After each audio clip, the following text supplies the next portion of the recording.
দেশের বন্যার্থীদের জন্য যে স্বাস্থ্য সহায়তা দেওয়া হচ্ছে, পাশাপাশি আমাদের আর্থিক প্রণোদনা হিসাবে আজকে ঈদগাঁও ব্রাঞ্চে আমাদের 2347 জন সদস্যকে 23,47,000 টাকা অনুদান দেওয়া হচ্ছে। আজকে প্রথম দিন আমরা 100 জন সদস্যকে 1 লক্ষ টাকা অনুদান দিয়ে আমাদের কার্যক্রম আজকে শুরু করলাম।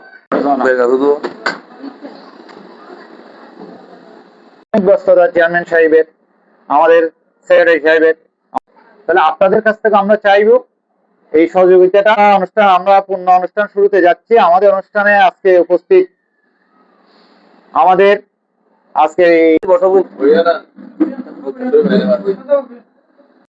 যাতে মা বিভ্রান্তি কান্না দিয়া সুজা সাপটা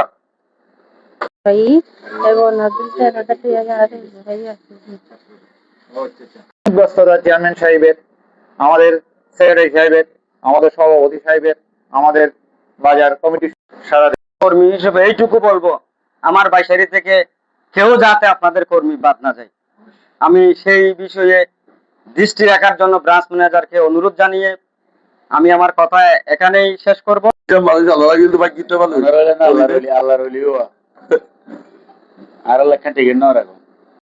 আপনারা অফিসে আপনাদের ব্রাঞ্চ অফিসারদের সাথে যোগাযোগ করবেন, আপনারা লোনটা নেওয়ার জন্য চেষ্টা করবেন।